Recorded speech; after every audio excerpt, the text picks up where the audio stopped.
श्री दुर्गा देव्यै नमः। श्री दुर्गा सप्तशती षष्ठो अध्याय छठवां अध्याय धूम्रलोचन वध। मैं सर्वगेश्वर भैरव के अंक में निवास करने वाली परमोत्कृष्ट पद्मावती देवी का चिंतन करता हूँ। वे नागराज के आसन पर बैठी हैं। नगों के फणों में सुशोभित होने वाली मणियों की विशाल माला से उनकी देहलता उद्भासित हो रही है।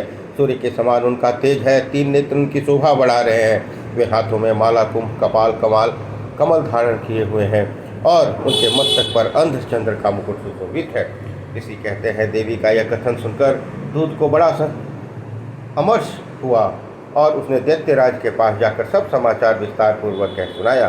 दूत के उस वचन को सुनकर दैत्यराज कुपित हो उठा और उसने दैत्य सेनापति धूम्रलोचन से बोला, धूम्रलोचन, तुम शीघ्र अपनी सेना साथ लेकर चल जाओ और उस दुष्टा के केस पकड़कर घसीटते हुए उसे बलपूर्वक यहाँ ले आओ। उसकी रक्षा करने के लिए यदि कोई दूसरा खड़ा हो तो वह देवता यक्ष गंधर्व भी क्यों न हो, उसे अवश्य मार डालना।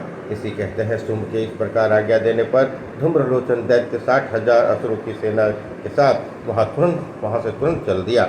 वहाँ पहुंचकर उसने हिमालय पर रहने वाली देवी को देखा और ललकार कर कहा, अरे तू शुंभ निशुंभ के पास चल। यदि इस समय प्रसन्नतापूर्वक मेरे स्वामी के पास नहीं चलोगी तो मैं बलपूर्वक धोखा पकड़कर घसीटते हुए तुझे ले चलूँगा।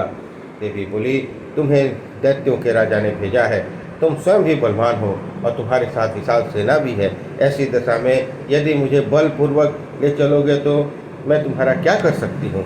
इसी कहते हैं। दैत्यों के युग है पर असुर धूम्रलोचन ने उसकी ओर दौड़ा। तब अम्बिका ने हूँ शब्द के उच्चारण से ही उसे भस्म कर दिया।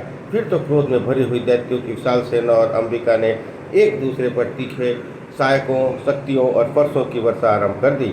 इतने में ही देवी का वाहन सिंह क्रोध में भरकर भयंकर गर्जना करके गर्दन से के बालों को हिलाता हुआ असुरों की सेना पर कूद पड़ा। उसने कुछ दैत्यों को पंजों से मारकर कितनों को अपने जबड़ों से और कितने ही महादैत्यों की पटक कर ऊँट की दाढ़ों से घायल करके मार डाला।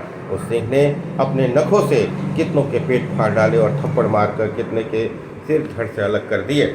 कितनों की भुजाएं और मस्तक काट डाले और अपनी गर्दन के बाल हिलाते हुए उसने दूसरे दैत्यों को पेट फाड़कर उनका रक्त चूस लिया।